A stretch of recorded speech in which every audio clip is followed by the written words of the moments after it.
ইয়ারফাউল্লাহুল্লাযীনা আমানু মিনকুম ওয়াল্লাযীনা উতুল ইলমা দারাজাত। সূরা মুজাদালা 11 নম্বর আয়াতের মাঝের অংশে আল্লাহ জানিয়েছেন, আমি আল্লাহ মর্যাদা বৃদ্ধি করি এই দুনিয়ায় দুই প্রকার মানুষের। এক নম্বরে যারা ঈমান আনে, দুই নম্বরে যারা জ্ঞান পায়।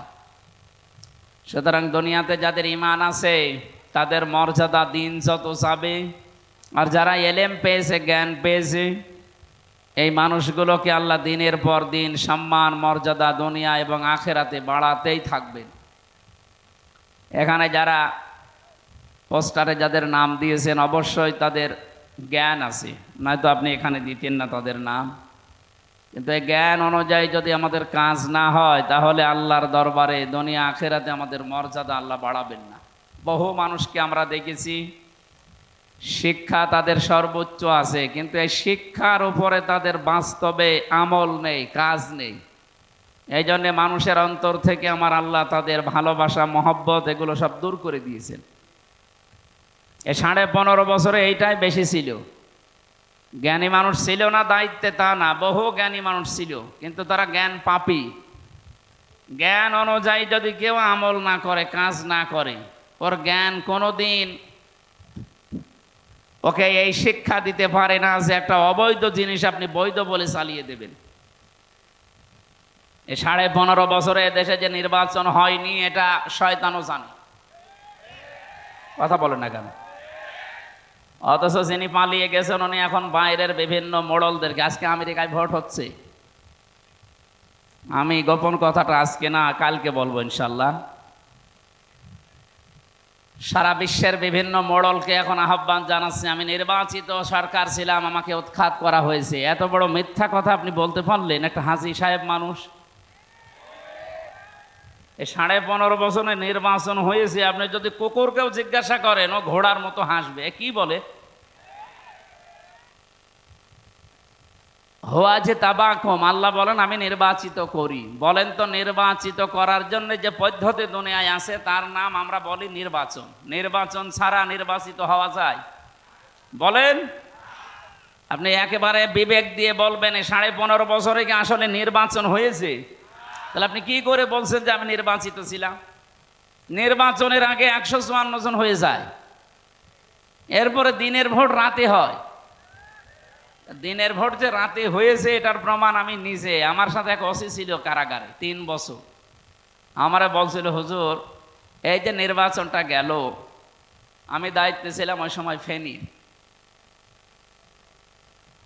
আমি আমার লোকজন যা আছে এসআই এবং আমার এই কনস্টেবলদেরকে নিয়ে রাত 12টার পরে আরম্ভ করলাম আল্লাহর নামে ভোট কাটা।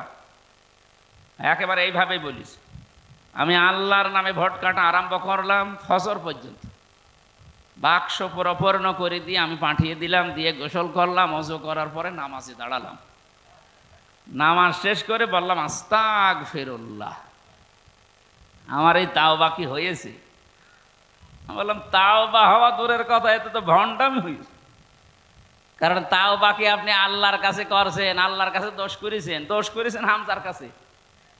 কথা বলছে না কেন? এই বাগমারায় 303 লাখ মানুষ আছে ভোটার, এই মানুষগুলোকে আপনি ভোট দিতে দিলেন না। দিনই হবে সেটা আপনি আগেই রাতে করে ফেললেন। যার জন্যে করলেন ওই লোকটা কিন্তু আপনার এই পাপের বোঝা কিয়ামতে বহন করবে না, আপনাকে বহন করা লাগবে। আমরা তো এই দেশে তাওবাটা বুঝি না, আমরা দোষ করি একজনের কাছে, স্বীকার করি আর একজনের কাছে। আপনি যে নামাজ পড়ে এখন ওযু করে গোসল করে আস্তাগফিরুল্লাহ পড়ছেন, আপনি কি আল্লাহর কাছে দোষ করেছেন? আপনি তো দোষ করলেন আমার মতো হামজার কাছে। আগে আমার কাছে স্বীকার করেন যে আমি এই কাজ করেছি। আমি শুধু একা না, এই 15.5 বছর এরকম বহু মানুষ হামজার মতো মারা গেছে, আপনি তাদের কাছে ক্ষমা চাবেন কি করে? সুতরাং যার জন্য যা করলেন সে যাই করে করুক, আপনি কি করলেন বলেন? আপনার দুনিয়াও শেষ, আখেরাতও শেষ আপনার। কারণ যারা জালেম এদের বিরুদ্ধে আল্লাহ নিজে মামলা দায়ের করবে।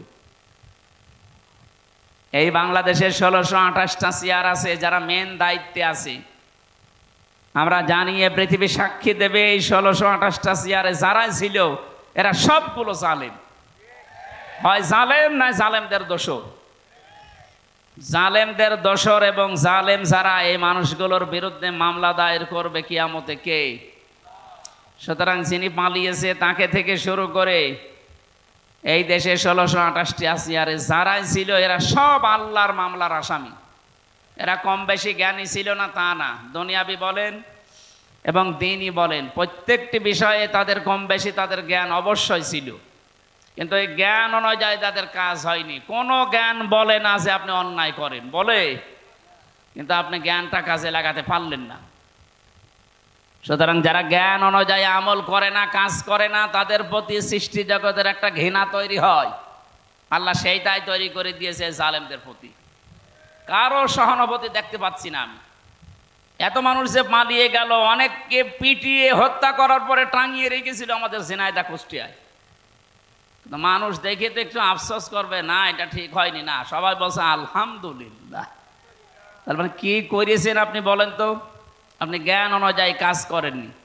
সামনে যারা আসবে এরা যদি তাদের জ্ঞান অনুযায়ী কাজ না করে, তাদের প্রতি আল্লাহ সৃষ্টি জগতের ভেতর একটা ঘৃণা তৈরি করে দেবে। এক কথা বলছেন। গতকালকে থেকে হাসাও মাহমুদ সারা পৃথিবীকে খালি হাসিয়ে বেড়াইত। আন্দাজে এক কথা বলতো, মানুষ হাসত। ওর কথার কোনো আগামাতা নেই। ও তো ডক্টরেট করেছে, কে ওরে ডিগ্রি দিল আল্লাহ ভালো জানে। শয়তান দিয়েছে মনে হয়। এই লোকটা এখন বিএনপির বিভিন্ন গুণগান করছে, যা আমরা সব এক হয়ে যাব, গণতন্ত্র পূর্ণ উদ্ধার করবো। আরেক শয়তান, এই 15.5 বছর তুই কোথায় ছিলি? এ দেশটা ধ্বংস করার জন্য যে 5 জন মানুষের ভূমিকা, তার ভেতরে হাসা মাহমুদ একজন।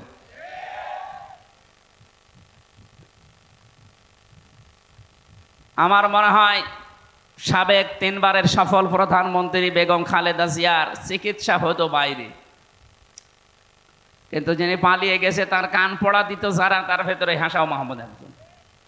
ও মাঝে মাঝে যে এই কথা বলতো যে মারা যাক, আপনার কি, আপনি মানুষ। আর এখন জনাব তারেক জিয়ার নামে রহমতুল্লাহ লাগিয়ে দিচ্ছে। এই শয়তানকে যেন মাফ না করা হয়, বলেন। এই দরবেশের যেমন ধরা হয়েছে এরও ধরা হোক। কোথা থেকে, কোন গর্ত থেকে কি করছে আমরা জানি না। আমরা ধানের খেতে লুকিয়ে থাকলে সেখান থেকে আপনারা ধরে নিয়ে আসতে পারেন, আর এরে ধরতে পারছেন মানে? একটা জালেমও যেন ছাড় না পায়।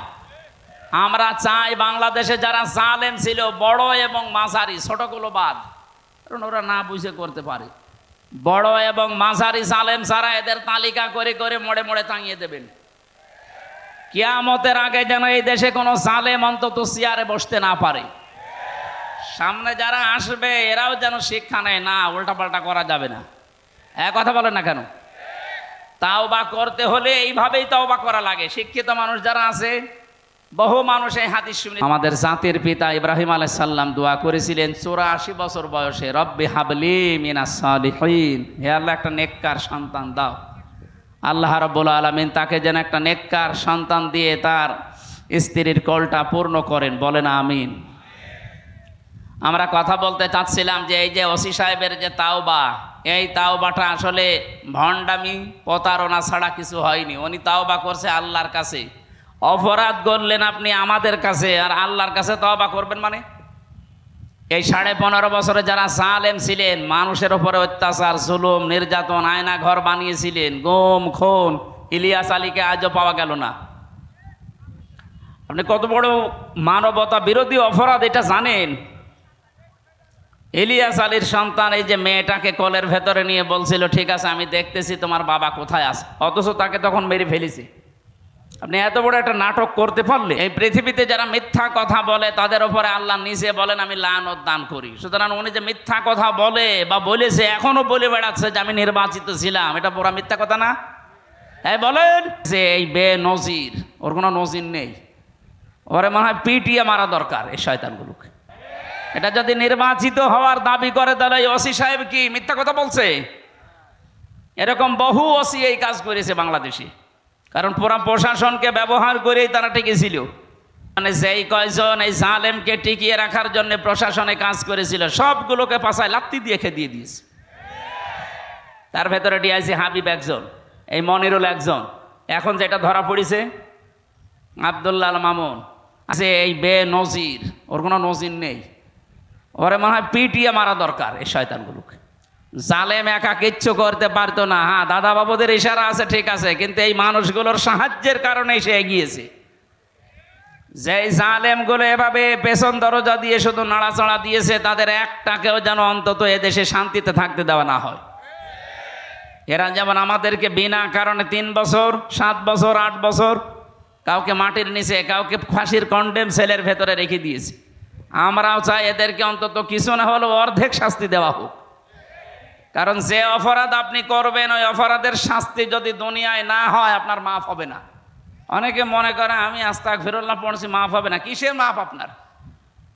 নবীজির কাছে একজন মহিলা এসে বলেছে, হে রাসূল, আমি জেনা করে ফেলেছি, যৌবনের তাড়নায় শয়তানের ধোঁকায় পড়ে আমি জেনা করেছি, আপনি আমাকে মুক্ত করেন এই পাপ থেকে। নবীজি বললেন, ঠিক আছে, কথা কাউকে বলবা না, বাড়ি চলে যাও। মেয়েটি আবার সামনে গিয়ে বলে, হে রাসূল, আপনি আমাকে তাওবা পড়ান, আমাকে মুক্ত করেন। নবীজি কি বলতে পারতেন না, ঠিক আছে গোপনে আস্তাগফিরুল্লাহ পড়ি নাও? পারতেন না? বলেছিলেন না? ভালো করে শুনবেন, জন্মের পর থেকে হাদিস শুনছেন, এইভাবে শোনেননি।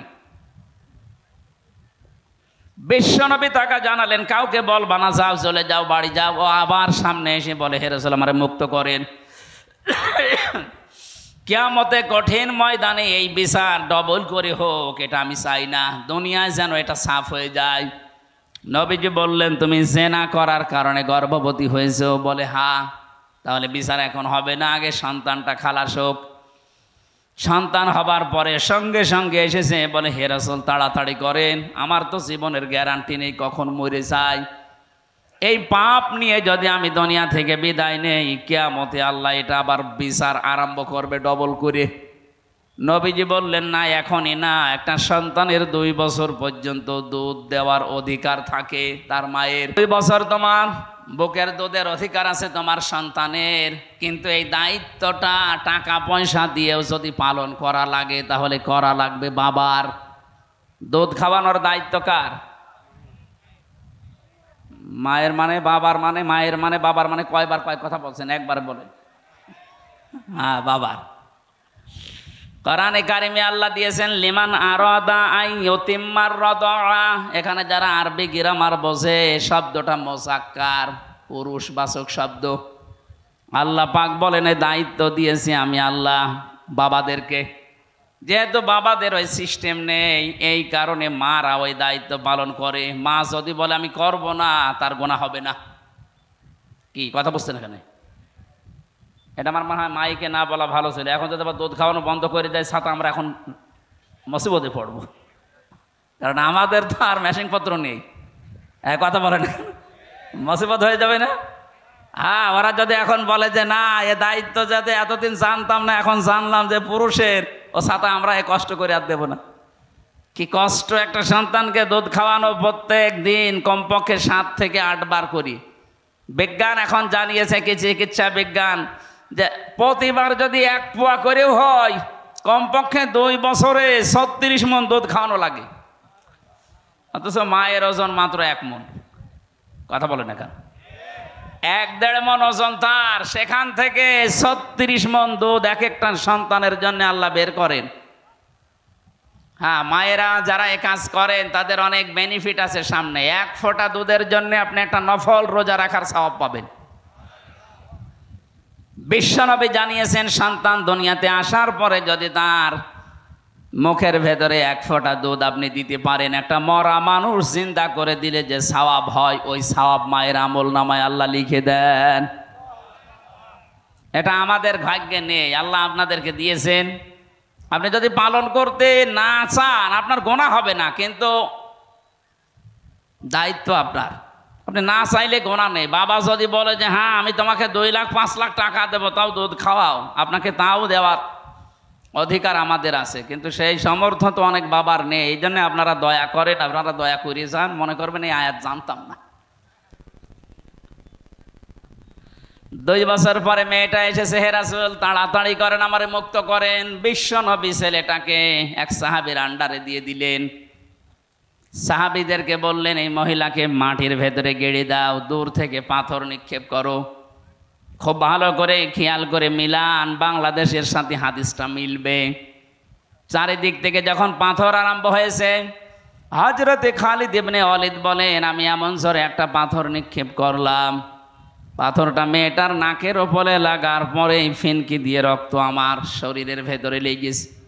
আমি বরদোয়া দিলাম, ভৎসনা দিলাম, এনা পাক মহিলার রক্ত আমার মতো মানুষের গায়ে লাগলো। বিশ্ব নবী এটা শোনার পরে বললেন, থামো, কথা বলবা না। আমি নবী, তুমি নবী না। আমি যা দেখি তুমি দেখতে পাও না, আমি যা জানি তুমি তা জানো না। আমি নিজে দেখতে পাচ্ছি এই মহিলার যে তাওবা, এর যে অনুশোচনা এবং এর যে কার্যকারিতা, অপরাধ মাফ করাতে যে পদ্ধতিটা বেছে নিয়েছে, আল্লাহ যে পদ্ধতি দিয়েছেন জেনার শাস্তি, ওইটাও দুনিয়ায় নিয়ে গেল। ওর এই তাওবাটা আল্লাহ এত বেশি পছন্দ করেছে, কোন জালেমও যদি এইভাবে তাওবা করে আল্লাহ তারেও মাফ করে দেবেন। রাজশাহীবাসী খালি সুবহানাল্লাহ পড়েই শেষ করা যাবে না, এখান থেকে কিছু নেওয়া লাগবে। নবীজি কিন্তু তাকে বলতে পারতেন, মহিলা গোপনে আস্তাগফিরুল্লাহ পড়ে নাও, গে যাও, তোমার মাফ হয়ে যাবে। পারতেন না বলতে? বলেন না কেন? বলেননি। তিনি তিনবার ফেরত দিয়েছিলেন, কেউ যেন না জানে, তাহলে আল্লাহ তোরে মাফ করে দিত। মহিলা বারবার বলছে, আমার মুক্ত করেন, আমি কিয়ামতে এই বিচার আমি আর দেখতে চাই না। আল্লাহর নবী তখন ঠিক যেভাবে বিচার ইসলামে আছে করে দিলেন। সুতরাং এই 15.5 বছরে যারা গমের সাথে, খুনের সাথে, যারা মানুষের চাঁদাবাজির সাথে, চুরির সাথে, মানুষকে বিনা কারণে মিথ্যা মামলা দিয়ে হয়রানি করার সাথে, ধরিয়ে দেওয়ার সাথে, বিনা কারণে মানুষকে জেল খাটানোর সাথে, ঘর বাড়ি থাকতে দিতেন না, আয়না ঘরের সাথে যারা জড়িত, তারা যদি এখন শুধু আস্তাগফিরুল্লাহ পড়ে, হাসাও মাহমুদের মতো হবে না। ওর শাস্তি পাওয়া লাগবে আগে। যেই ধরনের অপরাধী তাকে ওই ধরনের শাস্তি। ইসলামী নিয়ম যেহেতু দেশে এখনো কায়েম হয়নি, সরকারি যে নিয়ম আছে দেশে, ওই নিয়মে তারে শাস্তি দেন। কথা বলেন না কেন? 10 পয়সা পরিমাণে কেউ যদি সম্পদ চুরি করে, ও যদি অভাবে না করে স্বভাবে করে, তাহলে তার হাত কেটে দেওয়ার নিয়ম। যেহেতু এই দেশে এখনো হাত কাটার নিয়ম এটা চালু হয়নি, এদেশে সরকারি যে আদালতের যে নিয়ম আছে, আইন আছে, ওই নিয়মে তাকে যে যতটুকু সম্পদ চুরি করেছে তারে অতদিন পর্যন্ত আটক করে রাখা লাগবে। আমার মনে হয় এই আইন অনুযায়ী যদি 10 পয়সা অনুযায়ী জিকির করা লাগে, আপনাকে জেলে দেওয়া লাগে, তা আপনি 36,000 কোটি টাকা মেরে খেয়েছেন। তাও দরবেশ। কি বেশ? দরবেশ যদি এই করে থাকে, বাকিগুলোর অবস্থা যে কত খারাপ। কালকে এক সচিব ধরা পড়েছে, ও বলছে আমি 10 টাকা 20 টাকা করে গুছিয়েছি। 10 টাকা 20 টাকাতে 1000 টাকা নোট কোথায় পেলি? হ্যাঁ, 1,25,00,000 টাকা তার বাড়িতে। এর আগে আর একজন দরবেশ ধরা পড়েছিল মৌলভীবাজারের, 3 কোটি টাকা বাড়িতে পাওয়া গেছে। 75 ভরি স্বর্ণ, 8টা দেশের রূপা, বিভিন্ন দেশের মানে যে মুদ্রা পাওয়া গেছে তার বাড়িতে। এর প্রত্যেকটা চরিত্র এরকম। আর এরা এখন বলছে, হুজুর আমাদের মাফ করে দেন, আস্তাগফিরুল্লাহ। আরে ভাই, আমি মাফ করলে হবে? আপনি কি আমার টাকা মেরে খেয়েছেন? আপনি এদেশের 18 কোটি মানুষের টাকা মেরে খেয়েছেন। আগে 18 কোটি মানুষের বাড়ি বাড়ি যেয়ে বলেন। এই জন্য জালেমরা যা করেছে, ওদের দুনিয়াও শেষ। কারণ অনেক মানুষ মারা গেছে 15.5 বছরে, তাদের কাছেও মাফ চাবে কি করে? এই কথা বলেন না কেন? না, আমরা যেন আমাদের কপালে আবার ওরকম আগুন না লাগাই। অনেকে তো ধান্দায় আছে, আগে চেয়ারে বসি দেখে কি করা যায়। না, এগুলো থামা লাগবে ভাই। আপনি নিজের কপালে নিজে আগুন লাগাবেন না। জালেমদের বিরুদ্ধে আল্লাহ নিজে যখন মামলা দেবে, উনি নিজেই বিচারক, নিজেই মামলার বাদী। আপনার তার মানে জাহান্নাম ছাড়া উপায় নেই। আল্লাহ তুমি আমাদেরকে এই রকম অবস্থা থেকে বাঁচাও, বলেন আমিন। আমি আবার রিপিট করছি বিষয়টা, যারা এরকম অপরাধ করেছেন, যদি মনে করেন বড় হুজুর দিয়ে আস্তাগফিরুল্লাহ পড়িয়ে নিলে মাফ হয়ে যাবে, না, বিষয়টা ঠিক না। আপনি ভুল পথে আছেন। আর যারা এগুলো করাচ্ছে তারা আপনাকে প্রতারণায় শিকার করাচ্ছে। আপনি এই মুহূর্তে নবীর ওই সাহাবিয়ার মতো আমার মনে হয় তাওবা করে যদি পবিত্র হয়ে মুক্ত হয়ে যেতে পারেন, আপনার জীবনটাই কিছু পাবেন। আর যদি এইভাবেই মারা যান, মরণের পরে আল্লাহ আপনার এই পাপের জন্যে, কেউ যদি গুমের সাথে জড়িত থাকে, কেউ যদি আয়না ঘরের সাথে জড়িত থাকে, কেউ যদি মানুষকে বিনা কারণে মিথ্যা মামলা দিয়ে আটক করায়, এই পাপের সাথে জড়িত থাকে নাকি এই পাপ দুনিয়ায় ছিল না? বলেন। সারা বাংলাদেশে কোনো পাপ যদি নাও থাকে, এই পাপটা ছিল। আন্দাজে মিথ্যা মামলা দিয়ে তারা বছরের পর বছর জেল খাটিয়েছে। কত মানুষকে 15.5 বছর বাড়িতে পর্যন্ত থাকতে দেয়নি। ধানের খেতে, বাঁশের খেতে, বিভিন্ন জায়গায় মানুষগুলো থাকতো। আপনি এই অপরাধের জন্য আস্তাগফিরুল্লাহ পড়বেন, আল্লাহ মাফ করে দেবে, তাহলে ওর প্রতি অবিচার হবে না? আল্লাহ কি অবিচার করে? বলেন বলেন। ন্যায় বিচারের স্বার্থে হলো আপনাকে আমি আহ্বান জানাচ্ছি, যার যে অপরাধ যার কাছে, তার কাছে যে স্বীকার করেন। আর আগামীতে এই পাপ আর এই পৃথিবীতে যেন না হয়। আল্লাহ আমাদেরকে সাহাবিয়ার মতো তাওবা করার তৌফিক যেন দান করেন। বলেন আমিন। সুতরাং যারা আজও বিশ্বের মোড়লদের স্বীকৃতি পাওয়ার জন্য এই মিথ্যা কথা ছড়াচ্ছেন যে আমরা নির্বাচিত ছিলাম, এ কথা আপনি বন্ধ করেন, নয়তো নামের আগে যে হাজী সাহেব, এটা পাজি সাহেব হয়ে যাবে। বলেন। যে আল্লাহ আমাদেরকে কোরআনের কিছু হেদায়েতমূলক কথা শোনানোর জন্য এখানে বসিয়েছেন। অনেক মানুষ ছিল এলাকায়, সবাইকে আল্লাহ নেয়নি, নিয়েছে। কারণ এখানে আসার জন্য, যেহেতু এটা ইবাদত, ইবাদত করার জন্য আল্লাহর দয়া লাগে। আল্লাহ রাব্বুল আলামিন ওই মানুষকেই ভালোবাসেন যাকে ইবাদত করার মতো যোগ্যতা দেন। আজকে যেহেতু একটা ইবাদতের সময় সুযোগ আমরা বের করতে পেরেছি আল্লাহর কাছ থেকে, বলেন তো আলহামদুলিল্লাহ। দরুদ আর সালাম পড়ছে আমাদের নবী মুহাম্মদুর রাসূলুল্লাহ সাল্লাল্লাহু আলাইহি ওয়াসাল্লামের প্রতি। কিয়ামতে যার সুপারিশ ছাড়া কেউ জান্নাতে যেতে পারবে না। আপনি নিজের আমল নিয়ে নিজে জান্নাতে, না, সম্ভব না। যদি এক গ্লাস পানির হিসাবে আল্লাহ জিজ্ঞাসা করে, আপনি পারবেন না। পারবেন? এজন্য সুপারিশ লাগবে। যিনি সুপারিশ করবেন তার উম্মত হওয়ার যোগ্যতা আমাদের অর্জন করা দরকার। কোরআনে কারীম জানিয়েছে, ইয়াউমাইযিল লা তানফাউশ শাফাআতু ইল্লা মান আযিনা লাহুর রহমানু ওয়া রাদিয়া লাহু কওলা। সূরা তাহা 109 নম্বর আয়াতে আছে, ইয়াউমাইদিন, সেই দিন, লা তানফাউ, নাফা, ইয়ানফাউ মানে উপকার পাওয়া। এটা মোজারে, বর্তমান, ভবিষ্যৎ, প্রেজেন্ট, ফিউচার, দুইটা কাল দিয়ে আল্লাহ জানিয়েছেন। এখন যারা মারা যাচ্ছে ওদের জন্য যদি দুনিয়ায় কেউ আল্লাহর কাছে দোয়া করে, সুপারিশ করে, প্রার্থনা করে, বলে আল্লাহ মাফ করো, মাফ করছে না, ভবিষ্যতে কিয়ামত পর্যন্ত নবীর সুপারিশও কবুল হবে না। ইল্লা মান আযিনা লাহুর রহমান, যার প্রতি আল্লাহ রহমান নিজে এজেন্ট না দেবেন, অনুমতি না দেবেন। এই আয়াত থেকে শিক্ষা পেয়েছি আমরা দুইটা। আমার জন্য নবী কিয়ামতে যদি শুকরিয়া আদায় করে, আমার জন্য যদি সুপারিশ করে, প্রথম নাম্বারে আমার প্র্যাকটিক্যাল লাইফ যেটা, জীবন যেটা, এই বিশাল জীবনের ওপরে আল্লাহর রাজি থাকা লাগবে। আর রাজশাহীবাসী এবার নিজের দিকে তাকিয়ে বলেন তো, আপনার তো নিজেরটা নিজে জানেন, যা করছেন, যা করবেন, এর ওপরে আমার আল্লাহ রাজি আছে। আপনার বিশ্বাস হয় যে আল্লাহ রাজি হয়ে গেছে? না। এখনই আমাদের মন ডেকে বলছে না যে হ্যাঁ আমি যা করছি আল্লাহ রাজি আছে? না, এটা সম্ভব না। আমাদের মনে জীবনেও সায় দেবে না। নবী পর্যন্ত মাঝে মাঝে বলতেন আল্লাহর দয়া ছাড়া, রহমত ছাড়া কেউ জান্নাতে যাবে না। সাহাবীরা বলতেন হুজুর আপনি বিশ্ব নবী বলেন না, আমিও পাবো না। বলেন তো, যারা আগে পেছনের সব অপরাধ আল্লাহ মাফ করে দিয়েছে, তার যদি হয় মনের অবস্থায়, তা আমাদের কত অবস্থা থাকা দরকার। সেই টেনশন, টেনজেন্সি আমাদের ভেতরে এখনো উদয় হয় না। কিয়ামতের জন্য সুপারিশ পাওয়ার জন্য প্রথম যোগ্যতা অর্জন করতে হবে এখন থেকেই। বাকি যতদিন বেঁচে আছি এমন জীবন তৈরি করব যে জীবনের ওপরে আমার আল্লাহ রাজি আছে। কথা বোঝা গেছে? রাদিয়াল্লাহু কাওলা। দ্বিতীয় নাম্বার তো আরো কঠিন। আল্লাহ পাক বলেন যার কথা শুনতে আমি আল্লাহ রাজি থাকবো, তার মানে আপনার প্র্যাকটিক্যাল লাইফে এমন কোনো কথা বলা যাবে না যে কথার উপরে আল্লাহ নারাজ হয়ে যায়। মিথ্যা কথা বললে আল্লাহ রাজি হয় না নারাজ হয়? আরো জোরে। তাহলে দুনিয়াতে যতদিন বেঁচে আছি যাই করি, দুনিয়া একদিকে হয়ে গেল, আমি মিথ্যা বলবো না। এটা শুধু সামিয়ানার নিচে বলুন। সত্যি সত্যি যদি এটা আমরা মেনে নিতে পারি যে জীবন চলে যাক, আমি মিথ্যা বলবো না, আপনি একটা অনির্বচন সুখ পাবেন।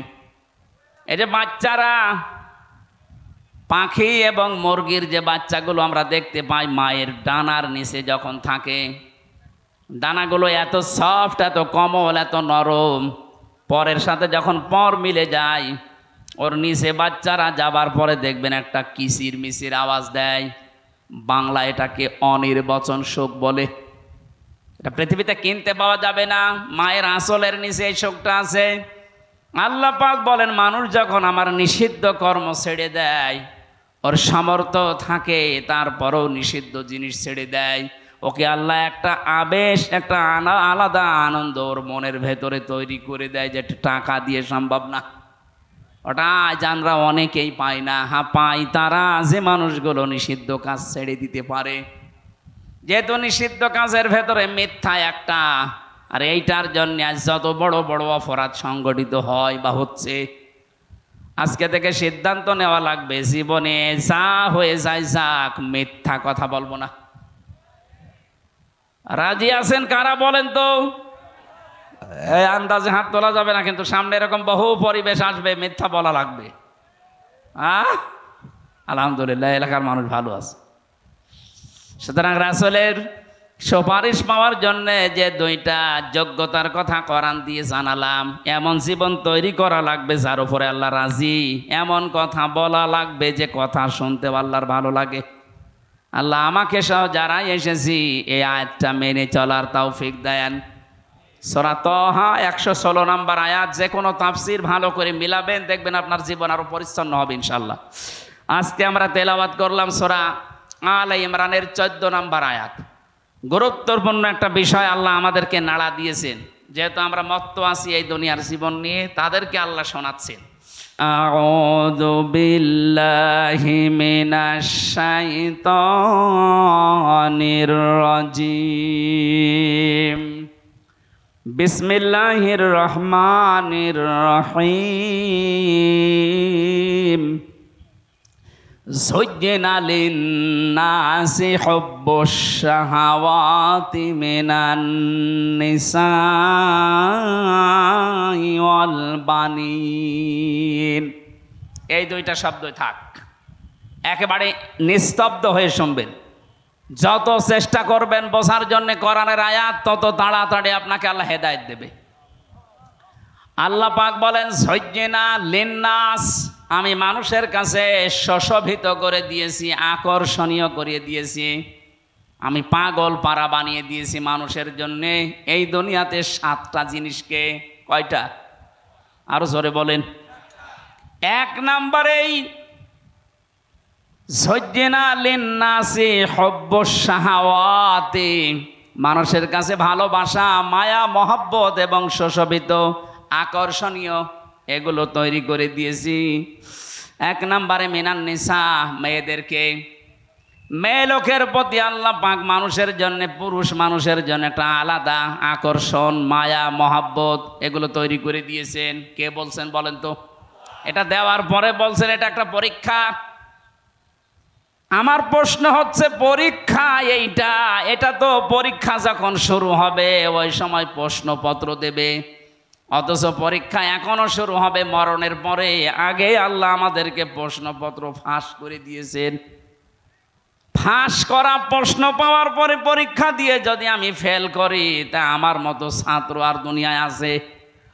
আমি কয় নাম্বার? 83 নাম্বার। এক ছেলে এসে ডাকছিল, কাঁদছে, হেডমাস্টারের কাছে বলছে, স্যার এই যে আমার ব্যাগ আমার কাঁধের ওপরে, আমার হাতে পেন্সিল আছে, আমি যে পজিশনে দাঁড়িয়ে আছি আপনি দেখতে পাচ্ছেন, হয় ছুটি দেন নাই আমি গেলাম। হেড স্যার চিন্তা করছে যে কায়দায় আছে, ছুটি দিলেও পালাবে, না দিলেও দৌড়ে দেবে। এই তোরে ছুটি দেবো, দাঁড়া, তোর রোল নাম্বার কত? 82। 82 মানে ক্লাসে ছেলে মেয়ে কয়টা? 82টা।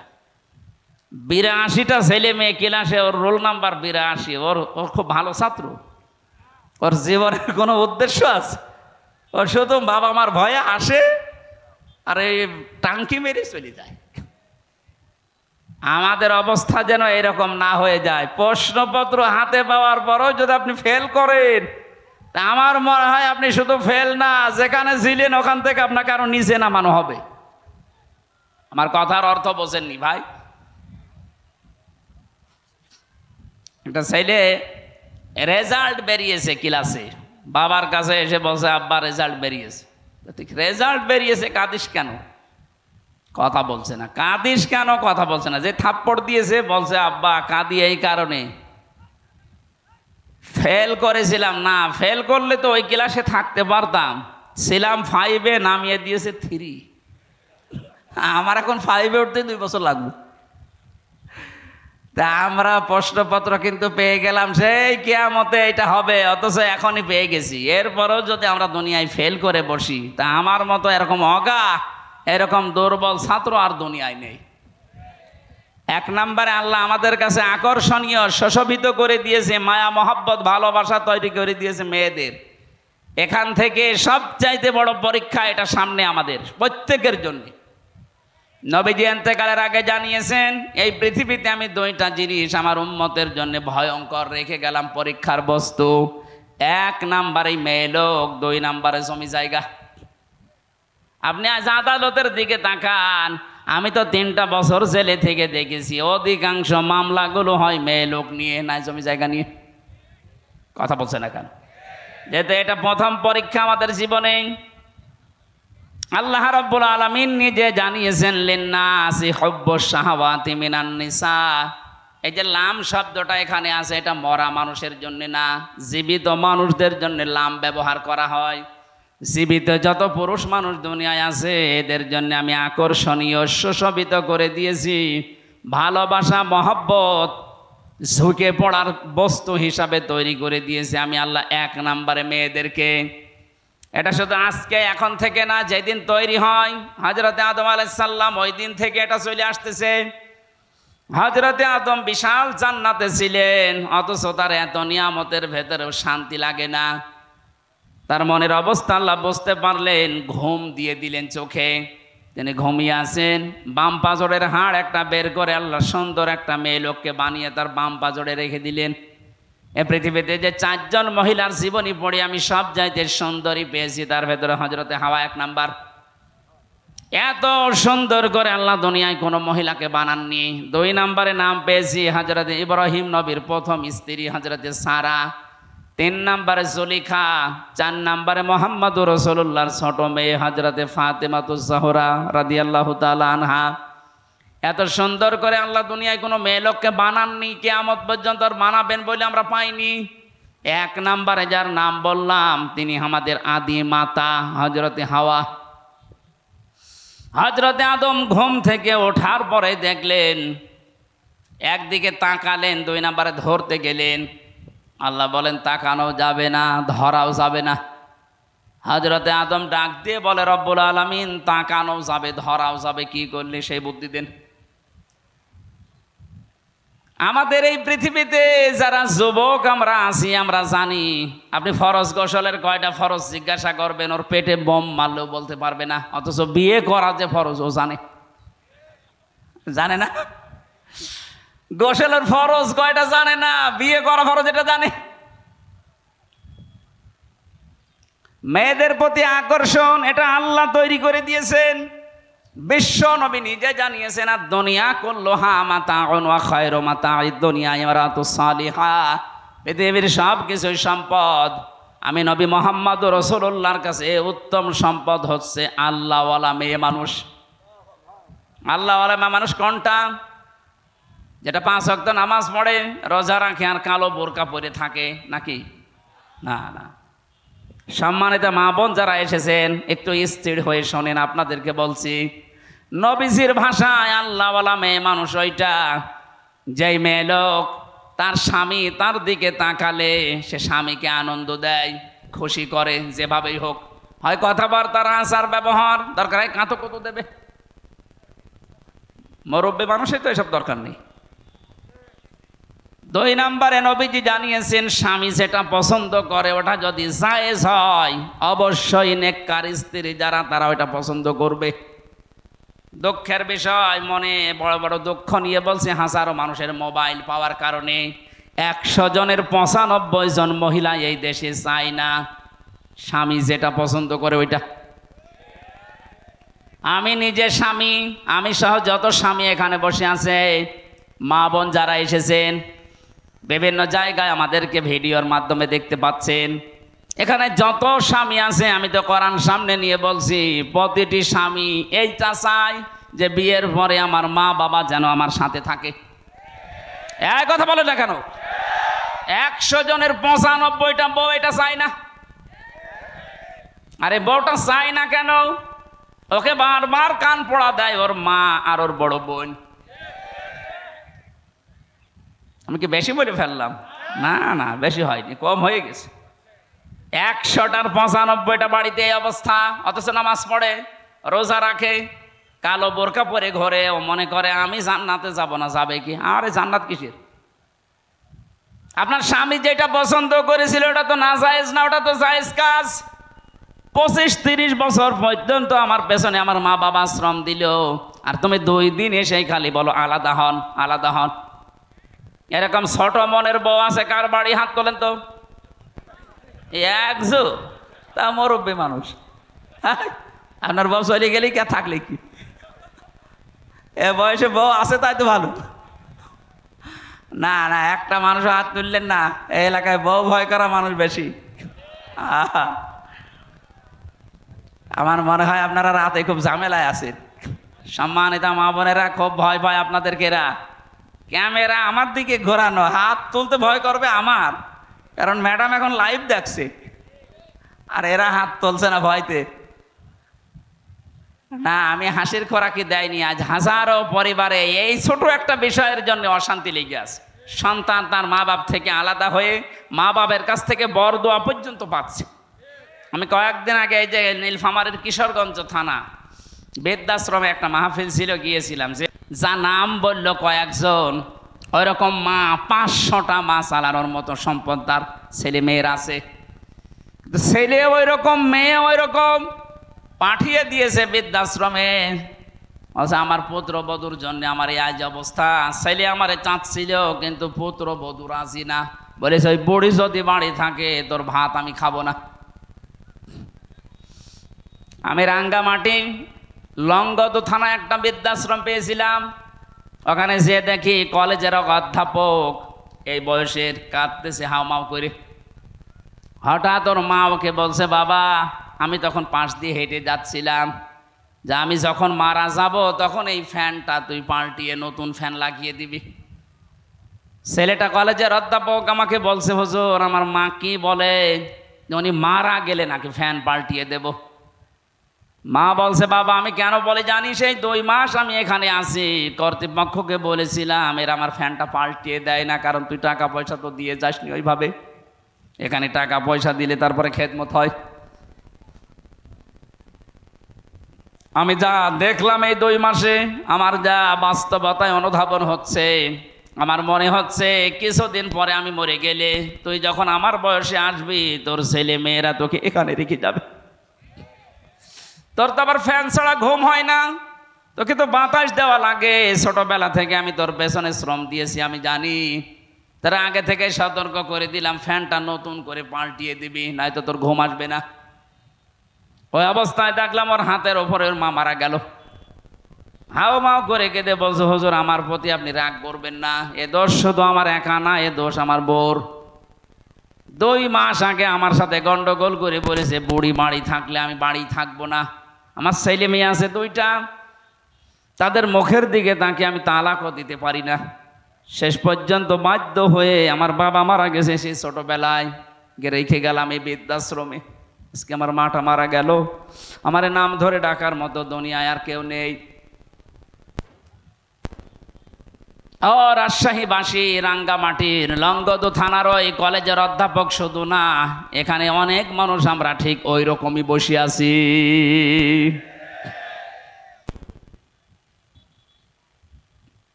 হযরত আদম আলাইহিস সালামকে আল্লাহ ডাক দিয়ে বলেছিলেন, সাবধান, তাকানো যাবে না, ধরাও যাবে না।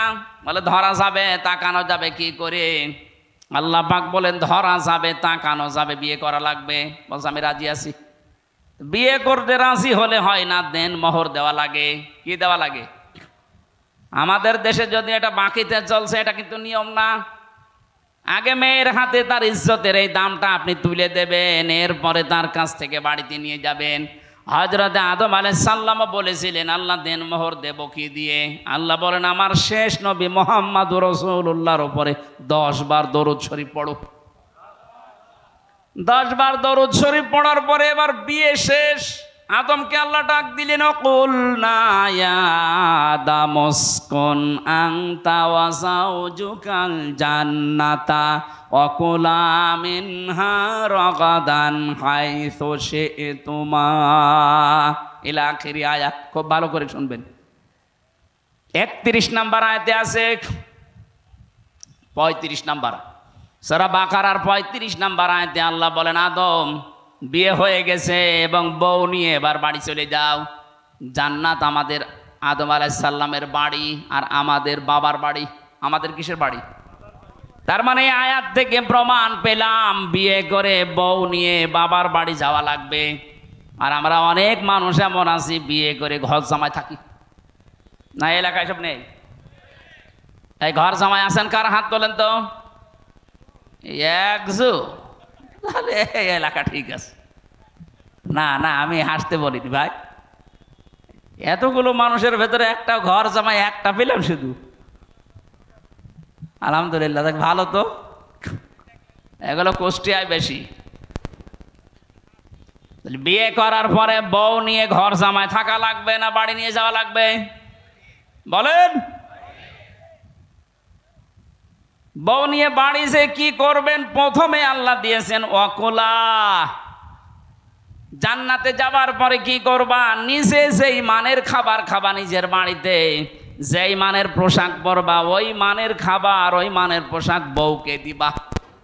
আল্লাহ কিন্তু একবারে ওয়াকুলা দিবসন দিয়েছেন, আংতা ওয়াকুলা দেয়নি।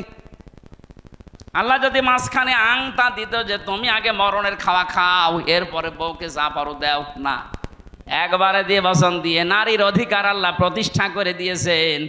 যতটুকু স্বামী খাবে যেই মানের খাবার ওই মানের খাবার স্ত্রীকে খাওয়ানো লাগবে। এর চাইতে অধিকার আপনাকে দুনিয়ায় কোন ধর্ম দিয়েছে? আপনার অধিকারই আপনি জানেন না। এজন্য নারী পক্ষ, নারী স্বাধীনতা আন্দোলন, নারী বিপ্লব পরিষদের কথা শুনে লাপাচ্ছেন। আরে ওরা আপনাকে ভোগ করতে চায়। কথা বলে না কেন? আজ অনেকে জুজুর ভয় দেখাচ্ছে মেয়েদেরকে। ইসলাম যদি দেশে কায়েম হয়ে যায়, ইসলাম যদি রাষ্ট্র ক্ষমতায় চলে যায়, তোমাদেরকে বাক্সবন্দি করে ফেলবে। এই জন্য জামাত ইসলামের শ্রদ্ধাভাজন আমির জামাত ডাক্তার শফিকুর রহমান ঘোষণা দিয়েছেন, ইসলাম যদি দেশে একবার চলে আসে, বিশ্বাস করেন বাংলাদেশে সবচাইতে বেশি নিরাপদে থাকবে মেয়েরা। কারণ ওদের যে অধিকার আল্লাহ দিয়েছে কোরআন দিয়ে, নবীর হাদিস দিয়ে, সবগুলো দেওয়া হবে। ইসলাম কায়েম না হলে জীবনও আপনি অধিকার পাবেন না। আপনি কন্যা হিসাবে আজ কোনো অধিকারে নেই, বধূ হিসাবে কোনো অধিকারে নেই, মা বাবা হিসাবে তো নেই। ইসলাম না আসলে কোলার বাস্তবতা আপনি দেখতে পাবেন না। আজ আমরা অনেকেই বাইরে ভালো ভালো খাবারে অভ্যস্ত, হোটেলে মরণের খাওয়া খেয়ে আসে, তো বাড়িতে যে কি আছে, কি খাচ্ছে না খাচ্ছে, কি মানের খাবার, ওদিকে খেয়াল নেই। মানে ও দুনিয়ার মানুষ, ও মহিলাও না খেয়ে মারা যাক না, আপনি জান্নাত পাওয়া কঠিন হয়ে যাবে। এটা দুনিয়ার বিষয় না, এটা কোরআনের নির্দেশ। অকুলা, বউ নিয়ে বাড়িতে যাওয়ার পরে যেই মানের খাবার খাবা ওই মানের খাবার ওকেও খাওয়ানো লাগবে। এতটুকু আল্লাহ শেষ করেননি, রাগাদান হাইসু শি'তুমা। বউকে শুধু ঘরের ভেতরে চার দেওয়ালে আটক করে রাখলে হবে না, মাঝে মাঝে তাকে যেখানে ইচ্ছা নিয়ে যাও, যা ইচ্ছা খাও। ওই যে জান্নাতের ভেতরে আল্লাহ এটা এমনি দেয়নি। দুনিয়ার ময়দানে যে মানুষগুলো আসবে, এরা যেন তাদের স্ত্রীকে নিয়ে মাঝে মাঝে বেড়াতে যায়, এটা স্ত্রীর অধিকার। এখানে কত মানুষ আছে সারা জীবন কাটিয়ে দিল, কোনোদিন স্ত্রীকে নিয়ে একটু যে মেলায় যাবে না। এখন তো আর মেলা নেই। মেলা আছে? মেলা নাম আছে শুধু মেলার, শিশু মেলা নাম দিয়েছে, শিশু নেই, খালি শিশুর খালারা আর মামারা। ওই রকম মেলায় যাওয়া যাবে না। আল্লাহ কিন্তু এখানে বেঁধে দিয়েছেন নিয়মটা, ওয়ালা তাকরাবা হাদিহি সাজারা, এই গাছের কাছে যাবা না। কোন গাছ? আমরা মনে করি গন্ধম গাছ। আরে ভাই, শুধু গন্ধম গাছে যদি উদ্দেশ্য হবে, তে কোরআনে আল্লাহ দুনিয়ায় পাঠিয়ে দিল কেন? এ দুনিয়ায় গন্ধম গাছ আছে? নেই। আয়াতের তাফসীর করা লাগবে স্থান কাল পাত্র ভেদে, বাস্তবতার সাথে মিলিয়ে। এখন যেহেতু দুনিয়াতে গন্ধম গাছ নেই, কিন্তু আল্লাহর নিষিদ্ধ গাছ আছে। কথা বলেন না কেন? আল্লাহর নিষিদ্ধ গাছ কি? খেজুর গাছ, তাল গাছ, কি আতা গাছ, গাঁজা গাছ। না না, কে বলছে গাঁজা নিষিদ্ধ? গাঁজা খেলে অনেক রোগ সারে। বাংলাদেশে একটা মাত্র জেলা আছে যেখানে আমার জন্ম। সারা পৃথিবীতে একটা জায়গা আমি পাচ্ছি যেখানে পুলিশ পাহারা দিয়ে গাঁজা খাওয়ায়, লালনের মাজারে। না না, গাঁজা গাছের কথা না ভাই। এখানে তাকরাবা হাদিহি সাজারা, এই গাছের কাছে যাবা না, এটা নিষিদ্ধ গাছ বলে আল্লাহ বর্ডার দিয়েছেন। দুনিয়ায় বহু বর্ডার আছে আল্লাহর, এই বর্ডারগুলো যেন আপনি ক্রস না করেন। তাহলে বউ নিয়ে এমন কোনো অনুষ্ঠানে যাওয়া যাবে না, এমন কোনো বিয়ে অনুষ্ঠানে, মার্কেটে, বাজারে, মেলায় যাওয়া যাবে না যেখানে গেলে আপনারও পর্দা থাকে না, আপনার বউরও পর্দা থাকে না। এরকম অনুষ্ঠান নেই। সুতরাং এরকম বিয়ে অনুষ্ঠানে আপনি যেতে পারবেন না। হ্যাঁ, আপনার বোন রাগ করুক, আপনার মা বাবা রাগ করুক, অসুবিধা নেই, কিন্তু আল্লাহকে রাগ করানো যাবে? আল্লাহ এই জন্য নিষেধ করলেন, বউ নিয়ে ঘোরাঘুরি করো, বিভিন্ন জায়গায় যাও, কিন্তু এমন জায়গায় যাবা না যেখানে গেলে পর্দা থাকে না। এমন বিয়ে অনুষ্ঠানে যায়, যাওয়ার সময় পর্দা করে যায়, ওখানে গিয়ে রং মাখামাখি করে। এই কথা বলছেন না কেন? কবিরা গুনাহ হবে। এরকম কোন বিয়েতে যদি যান যেখানে গেলে যে দেখবেন যে না পর্দা থাকছেন, আপনি চলে আসবেন। এখন যদি মনে করেন আমার আপন ভাই, ও মন খারাপ করুক, ওর চাইতে আল্লাহর মন বড় না? এক কথা বলে না কেন? এই জন্য বউ নিয়ে ঘরের পরিবেশে থাকা বলতে, ঘরে যেমন জালনা আছে, দরজা আছে, ভেন্টিলেটর আছে, এরকম একটা পোশাক পরে নিয়ে যাবেন বাইরে, এটা তার অধিকার ছিল। আমাদের আদি পিতা আদমকে আল্লাহ শিক্ষা দিয়েছেন, বউ নিয়ে শুধু ঘরের ভেতরে থাকবা না, ওরে বেড়াতে নিয়ে যাও। আর আগাদান হাইসো সে তোমা, যেখানে ইচ্ছা যাও, কিন্তু সাবধান, আল্লাহর নির্ধারিত বর্ডার ক্রস করা যাবে না। ফাতাকুনা মিনাজ জালিমিন, যদি ক্রস করো আল্লাহর বর্ডার গুলো, তাহলে দুইজনে জালেম হয়ে যাবে। আর জালেমের জায়গা জাহান্নাম। জালেমের জায়গা কোনটা? আল্লাহ আমাদের হেফাজত করুন, বলেন আমিন। নেককার মহিলা যারা আছেন, খালি নামাজ পড়ে রোজা রেখে কালো বোরকা পরে হতে পারবেন না। নেককার হওয়ার জন্যে স্বামী যেটা পছন্দ করছে ওটা যদি জায়েজ হয়, আপনার জীবন চলে গেলে ওই কথা মানা লাগবে। আমি একটা উদাহরণ দিলাম না, যে আমরা প্রত্যেকটা স্বামী চাই এই দেশে বিয়ে করার পরে আমি খেয়ে থাকি না খেয়ে থাকি, আমার মা বাবা আমার সাথে থাকবে। এই কথা বলেন না কেন? যে স্ত্রী চাই না, ও জান্নাত দিতে পারবে না। ওকে যারা কান পড়া দেয়, ওর বড় বোন আর ওর মা, ওই দুইটারে ধরে পিটানো দরকার। শাশুড়ি পেটানো তো জায়েজ নেই, এই জন্য কিছু বলতে পারছি না। হ্যাঁ, বহু শাশুড়ির কারণে আজ ঘর ভেঙে যাচ্ছে। এই কথা বলছে না কেন? ওদের মন এত ছোট। মাঝে মাঝে মানুষের কাছে গল্প করে, আমার যে মেয়ে বিয়ে দিয়েছি, আমার এই জামাইটা একেবারে আল্লাহর ভালো মানুষ, সব সময় আমার মেয়ের কথায় ওঠে আর বসে। আর এই যে আমার এই ছেলেটা একটা জানোয়ার হারামজাদা, খালি ওর বোর কথা শুনি। ওর বোর কথা শুনলে ও আল্লাহর ওলি, আর এইটা ওর বোর কথা শুনলে হারামজাদা। ইয়ার কি মারা জায়গা পান না? এরকম মা দেশে নেই? এরকম বুড়ি মা যাদের আছে, এই মা না, এগুলো ডাইনি। অনেকে মনে করছে মা বাবার বিরুদ্ধে। আরে ভাই, মা বাবা তাই কি আদে আল্লাহর উপরে চলে গেছে নাকি? আল্লাহ নিজে নির্দেশ দিচ্ছেন। সম্মানিত মা বোনেরা, এই জন্য শ্বশুর আর শাশুড়ি যারা আছেন, আপনার অত্যাচারের কারণে যদি কোনো পুত্রবধূ দুনিয়ায় কষ্ট পায়, আপনি হাসি সাহেব হন, নামাজ পড়েন, তাহাজ্জুদ পড়েন, সবগুলো মাঠে মারা যাবে, কবুল হবে না। আমরা যেহেতু প্রথম শব্দই মিনান নিসা পেয়েছি, মেয়ে লোক, এটার প্রতি আকর্ষণ আল্লাহ তৈরি করে দিয়েছেন। আমরা এখান থেকে যেন দুনিয়ার দিকে ঝুঁকে আমাদের আখেরাতটা নষ্ট করে না ফেলি।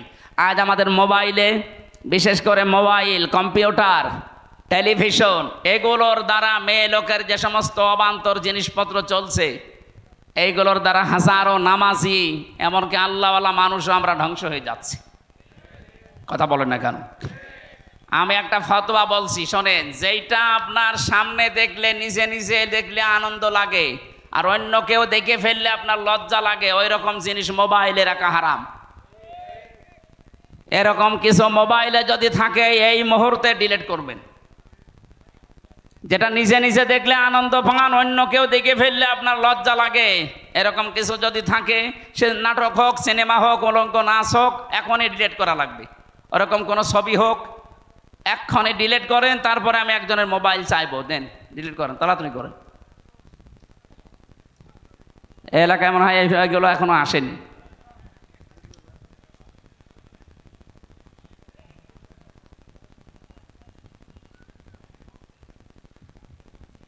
এটা একটা পরীক্ষার জায়গা। পৃথিবীতে কেউ হয়তো দেখে না, কিন্তু একজন এমন আছে, তিনি আমার সব খবর, চোখের পলক পর্যন্ত তিনি টের পান। কথা বলেন ঠিক কিনা? যাদের পরকীয়া প্রেম চলছে, ওদের ওই নাম্বারগুলো এখনো ডিলিট করে দেন। যদি মুখস্থ করে রাখেন নাম্বার, 10 দিন আপনি কল দেবেন না, দেখবেন নাম্বার ভুলে গেছেন, নাকি মনের খাতায় লিখে রেখেছেন। যাদের বান্ধবী আছে, বান্ধবীর নাম্বারে কল, ওই মহিলার সাথে কথা বলা যায় যাচ্ছে, যে মহিলার সাথে আপনার বিয়ে করা হারাম, ওই মহিলার সাথে ওই আনন্দ সারে একেবারে মোলায়েম কণ্ঠ দিয়ে কথা বলা যায় নেই, যার সাথে বিয়ে যায় যাচ্ছে। 14 জন মহিলার নাম পেয়েছি। এই মহিলাগুলোর সাথে আপনি দেখা করতে পারেন, কথা বলতে পারেন। তার ভেতরে মা, কি বললাম, বলেন বলেন, দুধ মা, ফুফু, খালা, নিজের মেয়ে, ভাইয়ের মেয়ে, বোনের মেয়ে, নিজের পুত্রবধূ, এরকম 14 জন মানুষের নাম সূরা নেসার ভেতরে এসেছে।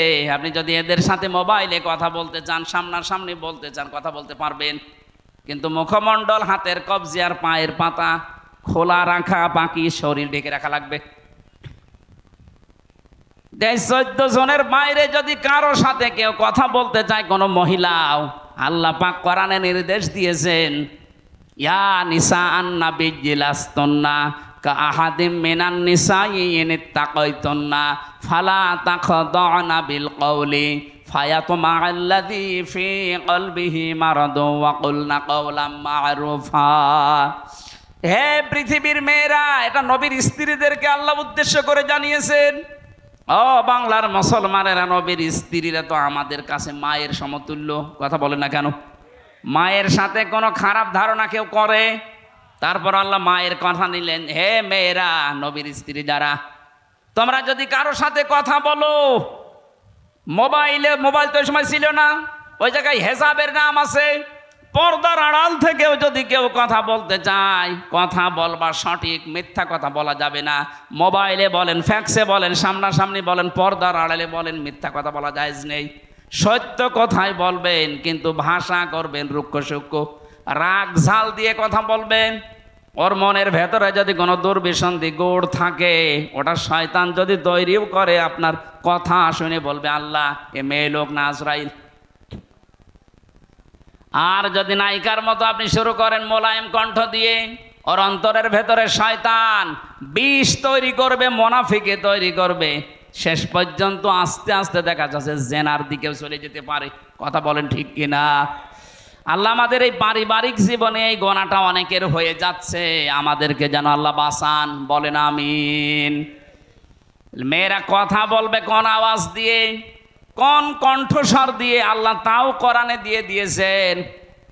মেয়ে লোকের ব্যাপারে সতর্ক করছি বারবার এই কারণে, কারণ 100 জনের আমার যতটুকু ধারণা দেখতে পাচ্ছি, পারিবারিক জীবনে দেখেছি, জেলখানায় 100 জনের 60 জন শুধু এই স্বামী স্ত্রীর গন্ডগোলের কারণে জেল খাটতেছে। এই জন্য আমরা সতর্ক থাকি এ বিষয়ে। ওরা যেহেতু বাঁকা হাড়ের তৈরি, একেবারে সোজা করতে গেলে ছাতা ভেঙে যাবে। এই জন্য যেভাবে চলতে চায় ওইভাবেই ওদের কাছ থেকে কাজ হাসিল করা লাগবে। আর ওদের ব্যাপারে খুব সতর্ক।